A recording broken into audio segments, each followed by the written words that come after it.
Bom dia aos dirigentes da FCDL, CDL Mossoró, empresários, comerciantes, meus amigos, minhas amigas. Estamos no dia 2 de junho, ano 2021. Esse é o nosso podcast número 19. E a primeira notícia não poderia ser outra. O PIB do Brasil cresceu 1,2% no primeiro trimestre e volta ao patamar pré-pandemia. Frente ao mesmo trimestre de 2020, houve um avanço no primeiro trimestre de 2021, resultado acima do esperado, mas ritmo de recuperação perdeu força. Entretanto, o consumo das famílias recuou 0,1%, mas investimentos tiveram alta de 4,5%. O Produto Interno Bruto, PIB do Brasil, que é toda a economia do país, indústria, agroindústria, comércio, serviços, cresceu 1,2% de 1º de janeiro a 31 de março desse ano de 2021.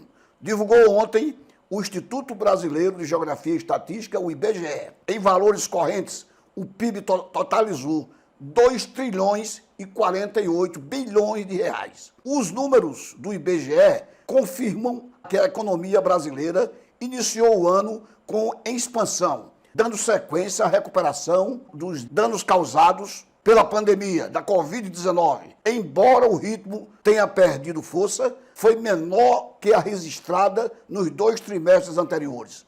Entretanto, veio acima da avaliação dos analistas de plantão.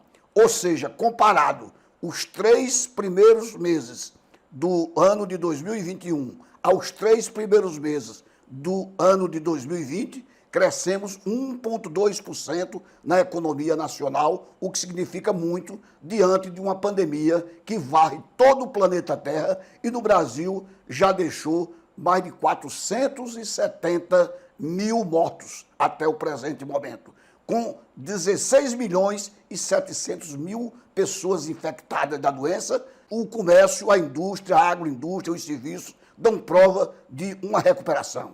Ainda assim, o resultado foi suficiente para levar o PIB para a volta do patamar do 4º trimestre de 2019, em termos de volume. Frente ao mesmo trimestre de 2020, eu já disse, o PIB apresentou um crescimento de 1%, 1,2% sobre os 3 últimos meses, outubro, novembro e dezembro, com relação ao ano de 2020.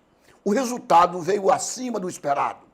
A mediana das projeções de 55 instituições financeiras e consultorias procuradas davam conta, pelo jornal Valor Econômico, davam conta de que essa alta dar-se-ia entre 0,7% a 0,8%.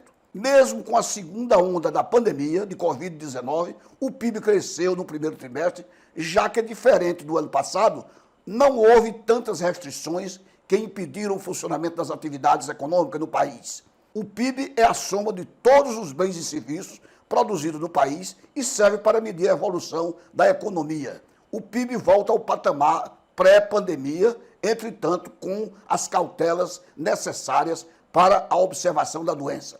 Com o resultado do primeiro trimestre, o PIB voltou ao patamar do 4º trimestre de 2019, período pré-pandemia, mas ainda assim está 3,1% abaixo do ponto mais alto da atividade econômica nacional, alcançado no primeiro trimestre de 2014. O IBGE chama a atenção para, de acordo com as coordenadoras de pesquisa, o patamar está abaixo daquela perspectiva. A gente retornou ao patamar pré-pandemia sem recuperar as perdas de 2015, 2016. As perdas com a pandemia foram recuperadas nestes 3 trimestres de crescimento, dos últimos 2 trimestres do ano passado e o primeiro desse ano.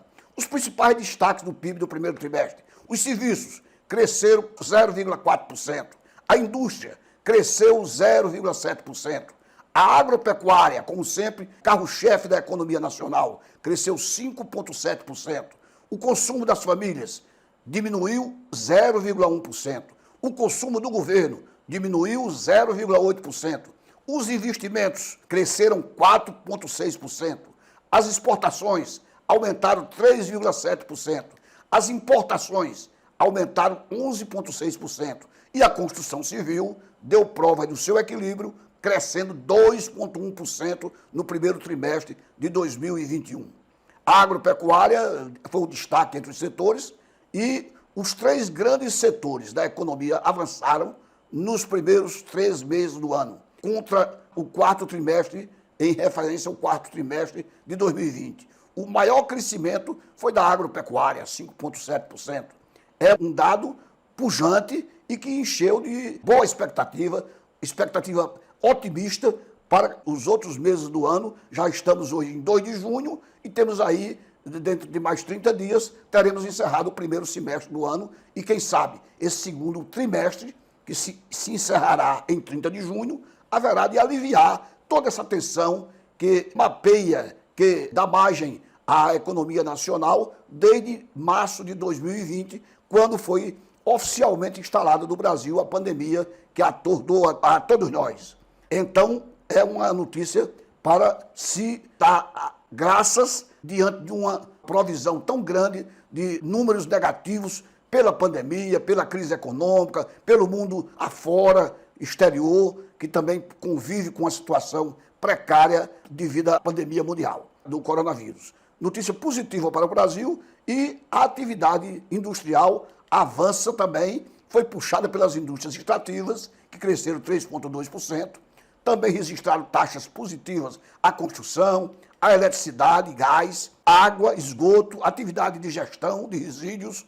Somente a indústria de transformação teve uma retração de 0,5%, em referência ao trimestre anterior. Nos serviços, o setor mais prejudicado pela pandemia, houve resultados positivos em transporte, armazenamento, correio, intermediação financeira, informações, tudo dentro da expectativa. Mas a única queda foi na administração, saúde e educação pública, que caíram 0,6% e fazendo com que o consumo das famílias recuasse para uma inflação maior e menos auxílio para o pessoal, o que é uma contra-regra dentro da perspectiva de dar melhores condições àqueles que precisam mais. É essa a primeira notícia do dia. Com relação à crise hídrica que se abate as regiões sudeste e centro-oeste do país, em discurso, Rodrigo Pacheco, presidente do Congresso Nacional, disse que o governo tem que fazer a sua parte. O presidente do Senado, Rodrigo Pacheco, que é do DEM de Minas Gerais, disse na última segunda-feira, dia 31, que ao aprovar diversas propostas relacionadas à área de energia nos últimos anos, cobrou do governo que faça a sua parte. Abre aspas, quero dizer que o Congresso Nacional contribuiu com tudo para o Ministério de Minas e Energia. Fecha aspas, afirmou, citando a medida provisória 998, o novo marco do setor elétrico e o projeto de lei 232/2016, hoje tramitando na Câmara como projeto de lei 414/2021. Esse projeto permitiu a repactuação do risco hidrológico do país. Como choveu menos na região centro-oeste e sudeste, os reservatórios estão com suas cargas hídricas, no mínimo dos últimos 10 anos, e prejudicando não só o abastecimento d'água, mas também a necessidade de geração de energia para aquela região, que é uma região densa e produtiva. Estados como Goiás, como Mato Grosso do Sul, como Minas Gerais e São Paulo, inclusive, que é o coração econômico do país, estão em dificuldade com relação à geração de energia. E a taxa vermelha em duplicidade já está sendo cobrada desde ontem, 1º de junho, para os usuários a partir de 100 kW, que terá uma taxa adicional de R$ 6,48.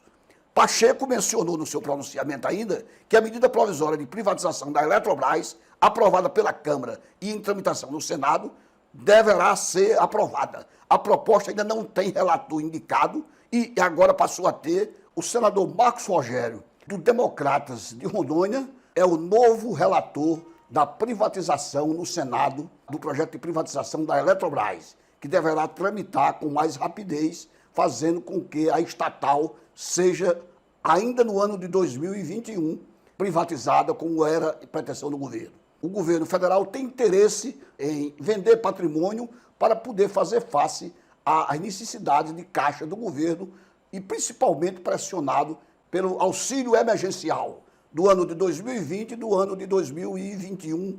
E tudo indica que até o final do ano esse auxílio deverá permanecer.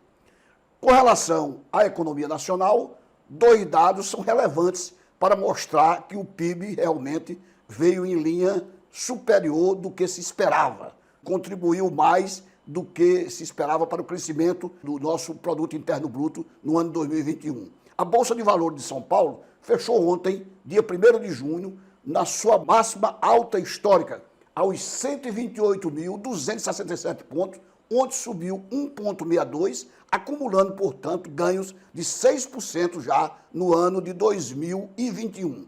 Até o começo de abril nós tínhamos o índice Bovespa em queda, caindo, perdendo dinheiro, perdendo lucratividade no ano. Agora já acumula até 1º de junho, inclusive, um ganho de 6% ao ano.